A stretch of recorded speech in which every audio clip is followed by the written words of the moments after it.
Okay, let's stop here. What they are saying simply is man's progress is linked to technological advancements.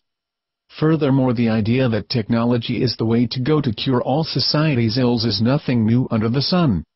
Let's move on. Techno-utopianism was an outgrowth of the Enlightenment, a reality underscored by one of its theoretical progenitors, Henry de Saint-Simon. In turn, the Enlightenment was an outgrowth of older occult religions. Every form of scientific totalitarianism that would emerge in the 20th century was inspired by the revolutionary faith that percolated beneath the surface of the Enlightenment. Okay, let's stop again. So from what we have just read, technocracy was pushed by a Henry de Saint-Simon during the Enlightenment period. However, it predates him and was linked to the mystery school religions such as the Freemasons, the Rose and Cross. It would be adopted by Marxism as scientific socialism, which translated itself into putting people in space, hydroelectric power plants amongst other things. Nazi Germany, alternatively, used it to design an efficient industrial process for killing Jews and the mentally ill through the eugenics group T4. All this to pursue both social Darwin thinking as well as Aryan thinking borrowed from theosophy. The same religious theosophy that Zeitgeist has a definite undercurrent of. Let's move on. St. Simon's work has been described as the prescription for Sir Francis Bacon's prophetic vision of a technocratic society. Technocratic governance, or technocracy, is a governmental system where scientists and technicians act as a sole decision-making body. This inherently anti-democratic concept originated within esoteric circles. Sir Francis Bacon developed the original model for technocracy in his book, The New Atlantis.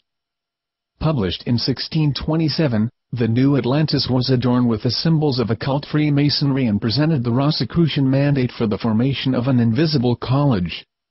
Bacon himself was a member of the Secret Order of the Helmet and, some allege, a Grand Master of the secret Rosicrucian Order. The utopia presented by Bacon in The New Atlantis was a pure technocratic society.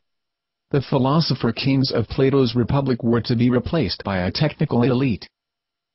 Scientists and technicians would circumvent conflicting political interests, giving rise to a political bureaucracy. Let's stop again. Sir Francis Bacon links with burly Freemasonry as well as being the originator of the scientific method would make him uniquely placed to push this occultic technocratic vision. In his view, this technocratic New Atlantis was in fact the United States of America.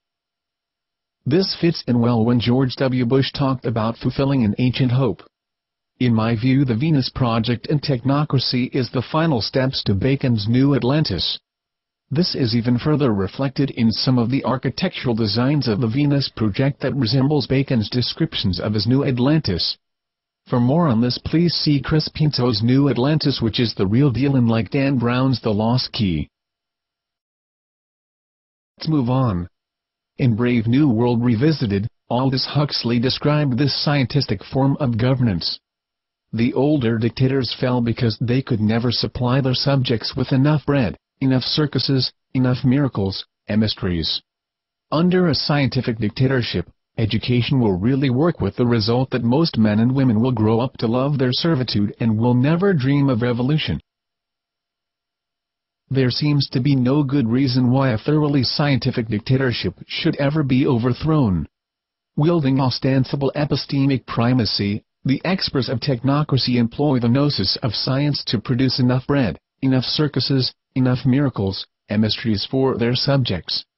Distracted by all of the comforts that technology can supply, most men and women would never dream of revolting against the new theocracy of science. This is precisely the same sort of society mandated by Zeitgeist Addendum, a reality underscored by the film's promotion of the ideas of Jake Fresco. Zeitgeist Addendum presents a false alternative to the emergent world order. While the film ostensibly decries globalism, it proffers a form of supranational government that is no less anti-democratic in character. The film's techno-utopian premises are derivative of this faith and, as such, can only promise the same results. Just as Zeitgeist Addendum's political doctrine is inextricably linked to a corresponding neo-pagan spirituality, so was the revolutionary faith inextricably linked to ancient occult religions.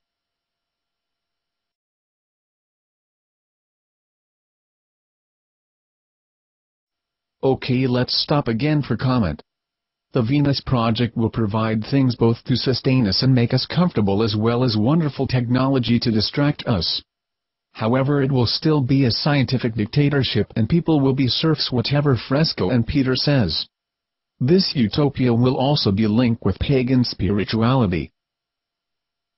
Therefore, if you are an atheist, humanist, anti-religious or anything else, despite what the Zeitgeist orientation says, you will be yoked with the occult too in some form, whether you like it or not. Remember, if both Peter Joseph and Fresco are willing to act as snake oil salesmen and pimps on the political nature of the Venus Project to rope you in, as we have already seen, then I am sure they can certainly be trusted to deceive you on other things as well.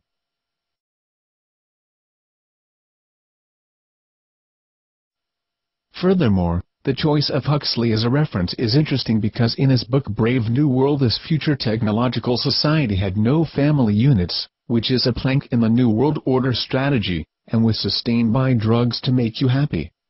As I said before, the devil is in the detail and not just computer graphics of nice buildings. You may say, I don't care. As long as I don't have to work, don't need money and things are free, I'll be a happy serf doing my lip service to some occult deity for public appearances. Well, a final thought on the matter is I used to call the former Soviet Union a worker's paradise, as I recall, yet most of the time the shelves were empty. Furthermore, even if the Venus Project is a place of abundance and technological wonder, I still prefer my freedom.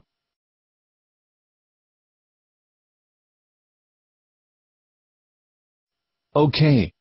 Now we have established that the Zeitgeist movement, the activist arm of the Venus Project, is political and the technocracy entity called the Venus Project is a government in waiting.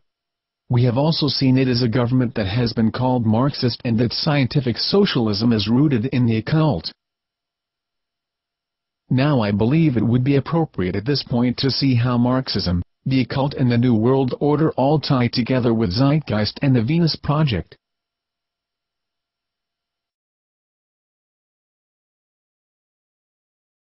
We need to specifically examine theosophy, which has a deep undercurrent within both Zeitgeist Part 1 and Zeitgeist Addendum.